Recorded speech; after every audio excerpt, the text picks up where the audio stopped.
Assalamu alaikum, my dear aspirants. Today we are going to start our lecture number 17 of USA history. In this very lecture, we will cover about the topic of war on terrorism. In this lecture, we will cover about the role of Pakistan and USA in war on terrorism. ठीक है, ये time period कौन सा है? 2001 से 2012 तक का जो टाइम पीरियड है ना, उसमें हम लोग देखेंगे कि पाकिस्तान का स्पेसिफिकली रोल यूएसए के साथ क्या रहा है। ठीक है इसमें पाकिस्तान अफगानिस्तान रिलेशन किस सिमत में रहे हैं, यूएसए और पाकिस्तान के रिलेशंस क्या रहे हैं, क्लैशेस कहाँ पे डेवलप हुए हैं, रिलेशंस क्या रहे हैं 9/11 के बाद स्पेसिफिकली। ठीक है, उसके बाद यूएसए के कंसर्न्स देखेंगे इंटरनेशनल टेररिज्म को लेके। पाकिस्तान को क्या कॉस्ट पे करना पड़ी जब उसने यूएसए के साथ वॉर ऑन टेररिज्म में as a front line state act किया।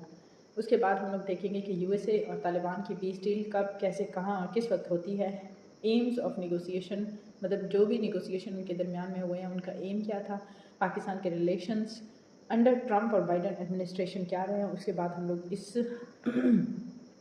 पूरे अपने टॉपिक को कंक्लूड करेंगे। स्टार्ट करते हैं। पहले हम लोग क्या देखेंगे कि यूएसए और पाकिस्तान और अफगानिस्तान के रिलेशंस मतलब हिस्टोरिकली क्या रहे हैं। फाटा जो है ना वो फेडरली एडमिनिस्ट्रेड ट्राइबल एरिया है। ठीक है, ये एक सेफ हेवन और कंफर्टेबल हाइड आउट्स प्रोवाइड करता है। तालिबान और अलकायदा मतलब जो भी उनका ग्रुप है ना उसको क्या प्रोवाइड करता है, सेफ हाइड आउट प्रोवाइड करता है। इसमें इसकी रग टेरेन है। ठीक है, क्योंकि फाटा जो है ना वो 27,220 स्क्वायर किलोमीटर तक फैला हुआ है और ये 600 किलोमीटर पोरस बॉर्डर अफगानिस्तान में ड्यूरन लाइन के साथ शेयर करता है। देखिए, जैसे कि मैंने मैप के थ्रू आप लोगों को ड्रॉ करके दिखा है, ये है हमारे पास पोरस बॉर्डर। ठीक है, अफगानिस्तान और पाकिस्तान के दरमियान में ये जो मैंने ये रेड लाइन से शो किया, ये हमारे पास है फाटा की बेल्ट। इस फाटा की बेल्ट में तकरीबन जो हमारे पास इलाका है ना 600 किलोमीटर का, वो हमारे पास पोरस बॉर्डर है। पोरस बॉर्डर किन के दरमियान में है? अफगानिस्तान और पाकिस्तान के दरमियान में है, जहाँ से मतलब फ्री ट्रेड हो सकती है, लोग आ जा सकते हैं। ठीक है, इसमें सबसे अहम जो बॉर्डर है ना वो तुरखम की, जो हमारे पास बॉर्डर है ना, डेली न्यूज़ में भी आप लोग सुनते हैं तुरखम चमन बॉर्डर। ठीक है, ये किनके बॉर्डर्स हैं? पाकिस्तान और अफगानिस्तान के बॉर्डर्स हैं और ये पोरस बॉर्डर्स हैं। यहाँ पे लोग आ जा रहे हैं। ठीक है, यहाँ पे डेली बेसिस के ऊपर जो है ना वो ट्रेड होती है। यहाँ बिल्कुल आप मैंने मेंशन किया हुआ है काबुल, जो कि अफगानिस्तान का कैपिटल भी है। ये पूरे जो मतलब बॉर्डर है ना पाकिस्तान और अफगानिस्तान के दरमियान में, ये 2600 किलोमीटर का बॉर्डर है।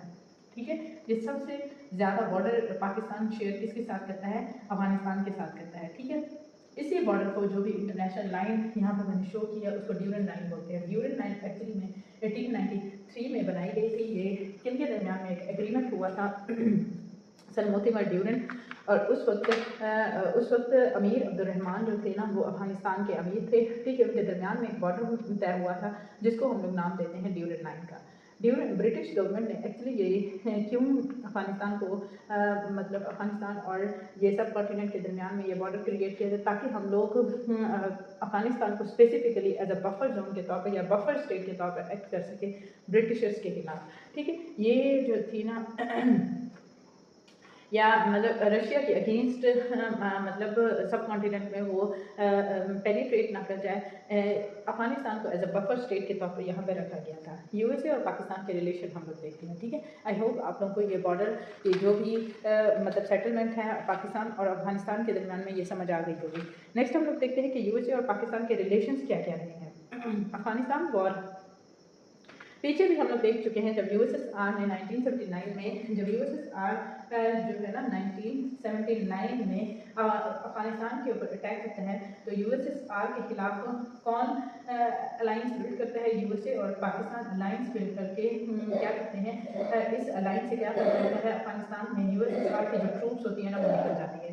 इससे क्या होता है कि फिर अफगानिस्तान में फिर पीस आ जाता है क्योंकि यूएसएसआर जो है ना उसकी ट्रूप्स निकल जाती हैं। फिर यूएसएसआर जो है ना वो 1991 में जाके क्या हो जाता है, डिसइंटीग्रेट हो जाता है अल्टीमेटली, क्योंकि वो बहुत ज़्यादा वीक हो जाते हैं। यूएसए और पाकिस्तान के रिलेशन तब से ही मतलब अच्छे होना शुरू हो जाते हैं जब यूएसए जो है ना वो पाकिस्तान को मतलब मदद करने के लिए पेशकश करता है और पाकिस्तान यूएसए की मदद करने के लिए तैयार हो जाता है। तो यूएसए और पाकिस्तान के रिलेशन इस स्टेज पे आके ज़्यादा क्या होते हैं, मजबूत होते हैं। क्यों? क्योंकि यूएसए को जो है ना वो पाकिस्तान एज आप लोग कह सकते हैं कि सबसे बड़ी नॉन नेटो अलाई जो है ना वो पाकिस्तान को कंसिडर किया जाता है। इसमें जो हम लोग देखते हैं कि ना यूएसए और यूएसएसआर का जो कॉन्फ्लिक्ट था वो किस पर्सपेक्टिव में था कि कैपिटलिस्ट और कम्युनिज्म की पर्सपेक्टिव में था। यूएसए चाहता था कि कैपिटलिस्ट मार्केट होनी चाहिए, जबकि यूएसएसआर कहता था कम्युनिस्ट अलायंस होना चाहिए। ठीक है, ये जो है ना यूएसएसआर 1979 में अफगानिस्तान के ऊपर जब अटैक करता है तो उसके नतीजे में क्या होता है कि इसी क्लैश के पर्सपेक्टिव में हम लोग देखते हैं कि कोल्ड वॉर फिर लड़ी जाती है। कोल्ड वॉर ऑलरेडी हम लोग डिस्कस कर चुके हैं, जिसमें हम लोगों ने देखा कि कोल्ड वॉर में कौन सी कंट्रीज एक दूसरे के खिलाफ थे और दोनों में आइडियोलॉजिकल कॉन्फ्लिक्ट किस बेसिस के ऊपर था, कैपिटलिस्ट और कम्युनिज्म की बेसिस के ऊपर था। ठीक है, उनके दरमियान में क्लैश इसी बेसिस के ऊपर था। कोल्ड वॉर हम लोग ये भी देख चुके हैं कि कोल्ड वॉर क्यों, कैसे और किन के दरमियान लड़ी गई। यूएसएसआर जो है ना वो किसको काउंटर करने के लिए बनाया गया था और यूएसए का अलायंस नेटो जो है ना वो किसको काउंटर करने के लिए बनाया था। ठीक है, ऑलरेडी हम लोग ऑलरेडी हम लोग ये डिस्कस कर चुके हैं।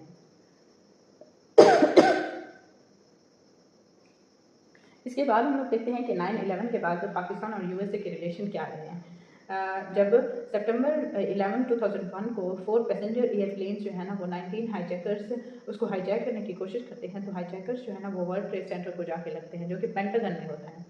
इसमें जो है ना हम लोगों ने डेथ का जिक्र करना है कि तकरीबन देखिए, ये तो आप लोगों को समझ आ गया है कि इसकी बाउंड्रीज किस तरह से ड्रॉ की गई हैं। ठीक है, आप देखते हैं कि जब 9/11 होता है उस वक्त कितने तकरीबन अप्रॉक्सीमेटली 3000 के करीब जो है ना वो डेथ्स होती हैं इस अटैक में। तकरीबन इतने ही या उससे ज़्यादा लोग जो है ना इस अटैक में मारे जाते हैं। ठीक है, ये इंजर्ड आप लोग बोल सकते हैं। ठीक है, ये होते हैं इंजर्ड। देखिए 6000 के करीब एक ही दिन में एक ही अटैक में इतने सारे बंदों की मतलब कुछ की इंजरीज हैं और कुछ की डेथ हो जाती है। इससे क्या होता है कि 9/11 में क्या होता है कि अलकायदा नेटवर्क और उसामा बिन लादेन जो उसको लीड कर रहे होते हैं ना, ठीक है, इन्होंने इस अटैक को लॉन्च किया। ठीक है, अफगानिस्तान से इन्होंने इस अटैक को लॉन्च किया। ये इवेंट जो है ना तमाम नेशंस को मतलब या पूरे वर्ल्ड को एक टेरिबल क्राइसिस की तरफ धकेल देता है। ठीक है, ये फिर यूएसए जो है ना एक कोalition फोर्सेस बनाता है। ठीक है, जो कि मतलब साउथ एशियन इन्वायरमेंट की सिक्योरिटी सिचुएशन को मज़ीद आप लोग समझ सकते हैं कि वर्सन कर देता है, मतलब उसको मज़ीद ख़राब कर देता है।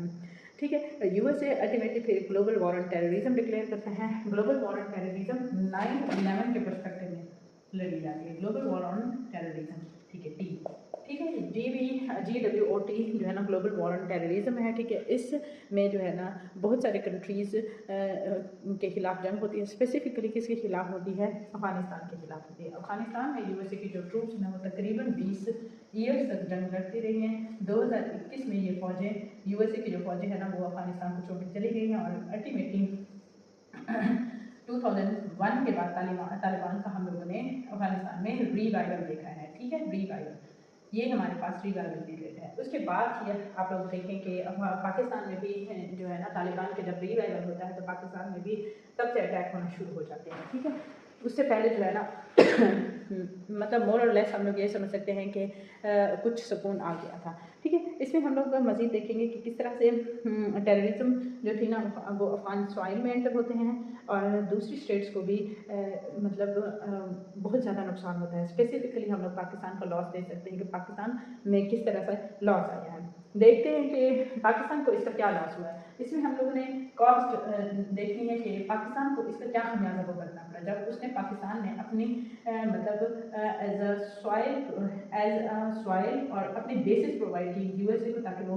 अफगानिस्तान के खिलाफ मतलब लड़ सकें या अपनी सॉइल यूएसए को देके कि वो as a front line state Pakistan से अफगानिस्तान के खिलाफ जो है ना कोई भी अटैक लॉन्च कर सके। ठीक है, इसमें हम लोग इसके इकोनॉमिक गेन्स भी देखेंगे, इसके इकोनॉमिक लॉसेस भी देखेंगे। फर्स्ट ऑफ ऑल हम लोग देखते हैं कि पाकिस्तान को इसकी कॉस्ट क्या पे करना पड़ी।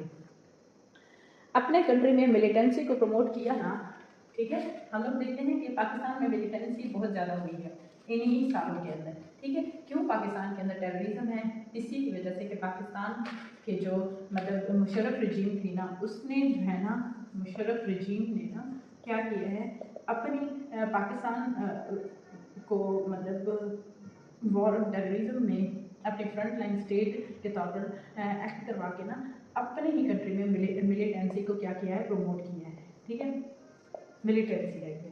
उसके बाद हम लोग देखते हैं कि अफगानिस्तान और पाकिस्तान के रिलेशंस जो है ना वो बहुत ज़्यादा ख़राब हुए हैं, एंटागोनिस्टिक रिलेशंस हुए हैं, बहुत ज़्यादा ख़राब हो गए हैं। ठीक है, उसके बाद हम लोग देखते हैं कि जो है ना एक किस तरह से बॉर्डर्स क्लैशेस बढ़े हैं और किस तरह से हम लोग समझ सकते हैं कि किस तरह से वहाँ पे रीजनल इंस्टेबिलिटी आई है। ठीक है, रीजनल इंस्टेबिलिटी आई। इस इंस्टेबिलिटी का क्या नतीजा हुआ है कि पाकिस्तान के अंदर कितने अटैक्स हुए, कितने लोग मारे गए पिछले हम लोग अगर 20 सालों में देखें तो through this war on terrorism, जब पाकिस्तान ने यूएसए का साथ देने की कोशिश की। उसके बाद हम लोग कहते हैं कि लो इंटेंसिटी कॉन्फ्लिक्ट के ऑपरेशंस भी होते रहे। पाकिस्तान की जो स्ट्रेटेजिक डेप्थ की पॉलिसी थी ना वो भी किस तरह से ख़त्म हो गई। स्ट्रेटेजिक डेप्थ की जो पॉलिसी थी ना वो भी लॉस में चली गई है। ठीक है, उसके बाद हम देखते हैं कि किस तरह से एक्सट्रीमिज्म बढ़ा है, फॉरेन इंटरफेरेंस बढ़ी है या अपने ही कंट्री में, और फाटा और बलूचिस्तान की क्राइसिस को हम लोग अगर ऐसी करंट पर्सपेक्टिव में देखें तो देखें कि किस तरह से मार्च की 11 को ट्रेन के ऊपर अटैक होता है और लोगों के आइडेंटिटी कार्ड्स देख के उनको उनको मारा जाता है और उनको टॉर्चर किया जाता है। ठीक है, ये करंट पर्सपेक्टिव में एग्जाम्पल के तौर पर आप उनको बता रही हूँ। देखें कितने ज़्यादा सी पैक के ऊपर अटैक किया जाता है और चाइनीज़ नेशनल को किस तरह से मारा जा रहा है। करंट पर्सपेक्टिव में हम लोग देखते हैं कि जब तालिबान का 2021 से रिवाइवल हुआ है तो बलूचिस्तान में और केपी में किस तरीके से अटैक्स हो रहे हैं। ठीक है, ये है हमारे पास इकोनॉमिक लॉसेस। अभी इकोनॉमिक लॉसेस ख़त्म नहीं हुए और भी हैं इकोनॉमिक लॉसेस। इन्फ्लेशन कितनी ज़्यादा बढ़ी है, 4.4 से 7.9 तक इन्फ्लेशन जा पहुंची है। ठीक है, इसी टाइम पीरियड में। उसके बाद पाकिस्तान को ग्लोबल वॉर ऑन टेररिज्म में $35 बिलियन का नुकसान होता है। ठीक है, क्योंकि अगर हम लोग इसका अगर हम लोग इसका टोटल तखमीना लगाएं, देखें एक तो बम धमाकों की वजह से इंफ्रास्ट्रक्चर लॉस होता था, बहुत सारे बिल्डिंग्स, ट्रेड, उसके अलावा पाकिस्तान में जो है ना सरमायाकारी नहीं हुई, फॉरेन डायरेक्ट इन्वेस्टमेंट नहीं हुई, फॉरेन एफडीआई नहीं आया। उसके बाद ट्रेड किस तरह से हैम्पर्ड हुई है इन्हीं सालों में। उसके बाद हम लोग देखते हैं कि किस तरह से जो हमारी डोमेस्टिक और नेशनल लेवल के ऊपर जो हमारी मार्केट थी वो कितनी ज़्यादा डैमेज हुई है। उस डैमेज से कि पाकिस्तान में बहुत ज़्यादा एनर्जी क्राइसिस इस वजह से आया क्योंकि पाकिस्तान ज़्यादातर अपनी जो भी इन्वेस्टमेंट थी या जो भी पैसा था ना, ठीक है, इन्हीं 20 सालों में वो कहाँ पे लगाता रहा है, डिफेंस पे लगाता रहा है। क्यों? क्योंकि उसने ना ही अपना इंफ्रास्ट्रक्चर डेवलप कर सके हैं इस सालों में। कितने ज़्यादा अटैक्स हो रहे थे और कितनी ज़्यादा बिल्डिंग्स को नुकसान होता है। ठीक है, इन्हीं सालों में पाकिस्तान को कितना नुकसान है, $35 बिलियन का नुकसान हुआ है through global war on terrorism. उसके बाद हम लोग देखते हैं कि पाकिस्तान की इकॉनमी सिवियरली बहुत ज़्यादा अफेक्ट हुई है। ठीक है, पॉलिटिकल इंस्टेबिलिटी, मिलिटेंसी और टेररिज्म हमारी सोसाइटी में कितना ज़्यादा बढ़ी है। ठीक है, उसके बाद हम लोग देखते हैं कि इनके दरमियान में कब पीस होता है। पीस की डेट बता देती हूँ। ठीक है, इधर मेंशन भी कर देती हूँ। Feb की 29 2020 को जो है ना वो यूएसए की फोर्सेस डिसाइड करती हैं कि यूएसए और तालिबान के दरमियान में पीस डील होनी चाहिए। ठीक है, ये पीस डील कहाँ पे होती है, दोहा कतर में होती है। ठीक है, इन दोहा कतर में ये जो डील होती है ना वो फिर पाकिस्तान भी इसमें अपना रोल प्ले करता है और जो यूएसए की फोर्सेस है ना वो अल्टीमेटली अगस्त तक 2021 अगस्त तक विड्रॉल कर जाती हैं। ठीक है, अच्छा ये है यूएसए और तालिबान के दरमियान में पीस डील। इसमें जो है ना निगोशिएशन होती हैं, 18 मंथ तक ये चलती रहती है एग्रीमेंट्स। ठीक है, कंसिडरेटली इसमें कुछ कंट्रोवर्शियल पॉइंट भी हैं और अफगान इंट्रा अफगान निगोशिएशंस भी हैं। रिपोर्ट के मुताबिक हम लोग देखते हैं कि किस तरह से Afghan official country reconciliation council जो था ना, ठीक है, वो तालिबान के साथ मीट करता है जुलाई 2021 तक। उसके एम्स क्या होते हैं कि हम लोगों ने किस किस साथ पीस डील किया है। हामिद करज़ई की जो गवर्नमेंट होती है, तालिबान की गवर्नमेंट होती है, अब नेगोशिएशन का मेन मकसद यही होता है कि हम लोगों ने वायलेंस को ख़त्म करना है, ठीक है। इस वायलेंस क्या क्या पर्सपेक्टिव होता है कि हम लोगों ने पूरे कंट्री से जो भी अर्बनाइजेशन है या जो भी मतलब मिलिटेंसी है ना, उसको ख़त्म करना है, ठीक है। ये हमारे उनके दरमियान में पीस डील होती है। पाकिस्तान की जो गवर्नमेंट है ना, ठीक है, और पाकिस्तान की जो गवर्नमेंट थी ना 2021 के बाद, उनके जो रिलेशंस हैं ना अंडर बाइडन और ट्रंप एडमिनिस्ट्रेशन ज़्यादा अच्छे नहीं रहे, ठीक है। ट्रंप जो है ना वो ट्रांजैक्शनल उसकी अप्रोच थी पाकिस्तान को लेके, ठीक है। पाकिस्तान के जो रिलेशन थे बाइडन एडमिनिस्ट्रेशन वो बम्पी स्टार्ट था, मतलब इतने ज़्यादा अच्छे नहीं थे। बाइडन जो है ना वो मतलब उसने किस तरह के रिमार्क्स देता रहा है Biden time by time. Pakistan को उसने किस तरीके से डेंजरस कंट्री कहा है उसके न्यूक्लियर प्लान की वजह से, ठीक है। बाइडन एडमिनिस्ट्रेशन में हम लोग देखते हैं कि पाकिस्तान को ना अच्छे लेंस से नहीं देखा गया, उसको अफगानिस्तान के पर्सपेक्टिव में एज आ टेररिस्ट कंट्री डिक्लेयर किया गया, ठीक है।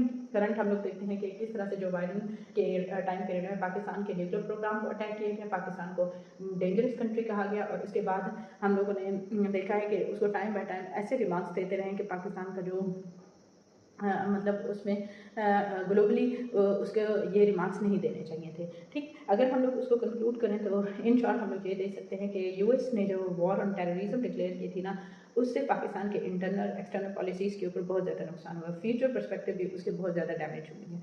पाकिस्तान को नॉन नेटो अलाई का तो स्टेटस मिल गया, फ्रंट लाइन स्टेट का भी स्टेटस मिल गया, लेकिन उसने टेररिस्ट स्टेट भी इन्हीं टाइम पीरियड में पाकिस्तान को कहा गया, फेल्ड स्टेट भी इसी टाइम पीरियड में कहा गया, ठीक है। ग्लोबल वॉर ऑन टेररिज्म जो है ना, उसने एंटी अमेरिकनिज्म जो सेंटिमेंट्स है ना वो पाकिस्तान के लोगों के अंदर पिरो दिए हैं, ठीक है। इससे जो है ना एक्सट्रीमिज्म सोसाइटी में बढ़ा है, नेशनल इंटरेस्ट को पाकिस्तान की गवर्नमेंट ने मद्देनजर नहीं रखा, जो हमारे नेशनल खुद के इंटरेस्ट थे, ठीक है।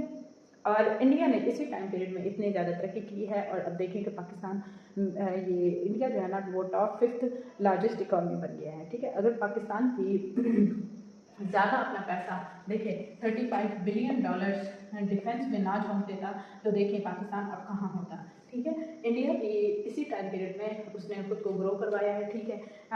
फिर क्या हुआ है कि नेशनल इंटरेस्ट को अगर पाकिस्तान माइंड में रखता और केयरफुल स्टेप्स लेता तो इससे क्या होता कि हमें इतने ज़्यादा सिक्योरिटी चैलेंजेस भी ना होते और हम region wise as a terrorist state और फेल्ड स्टेट भी ना कहलवाते, ठीक है। इससे क्या होता है कि करंट सिचुएशन में हमें चाहिए कि हम लोग कौन से स्टेप्स लें, इस तरह की कौन सी हमारी मतलब डिफेंस सेंट्रिक हमारी जो अप्रोच है ना वो ख़राब है। डिफेंस सेंट्रिक जो हमारी अप्रोच है ना वो इकोनॉमिक सेंट्रिक अगर हो जाए तो पाकिस्तान दिन दुगनी रात दुगनी तरक्की कर सकते हैं। इससे क्या होगा कि पाकिस्तान को चाहिए कि वो अपने रिलेशंस जो है ना नेबरहुड में अच्छे रखें, अफगानिस्तान के साथ उसके रिलेशंस अच्छे होने चाहिए, same is the case with India, India के साथ उसके रिलेशंस अच्छे होने चाहिए, ठीक है।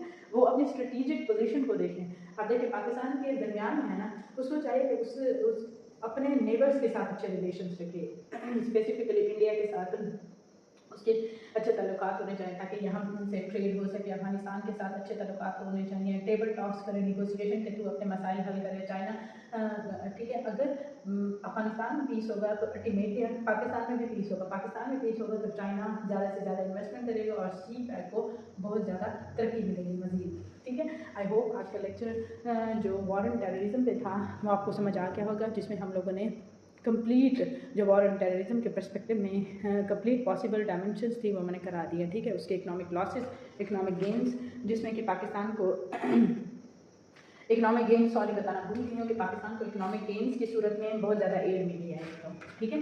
पाकिस्तान को एड तकरीबन $20 बिलियन की एड मिली है। अब देखें $20 बिलियन की गेन के नतीजे में पाकिस्तान ने अपने कितने $35 बिलियन का नुकसान कर दिया। क्या ये अच्छा स्टेप था? नो।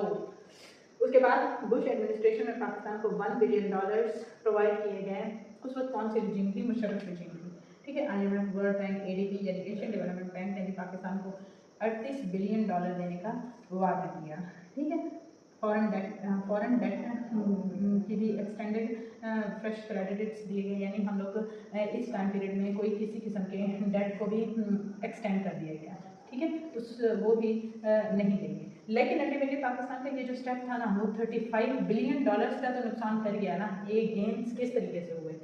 एड तो मिलती रही है, ठीक है, लेकिन इतना ज़्यादा लॉस तो कर दिया है ना पाकिस्तान ने। आई होप ये आज का लेक्चर आप लोगों को क्लियर है, जिसमें मैंने आप लोगों को complete economic gains, loss, Pakistan के अफगानिस्तान के रिलेशन, पाकिस्तान के यूएसए के साथ रिलेशन क्या हुए हैं, तालिबान की गवर्नमेंट किस तरह आई है, उनका रिवाइवल किस तरीके से हुआ है, एम्स क्या थे, पीस डील किस तरीके से हुई है। ठीक है, आई होप कि आप लोगों को क्लियर है। Thank you so much. अल्लाह हाफिज़। अगर आप लोगों को मेरा ये लेक्चर पसंद आए तो काइंडली लाइक करें, शेयर करें, सब्सक्राइब करें और ज़्यादा से ज़्यादा कमेंट्स करें। अल्लाह हाफिज़।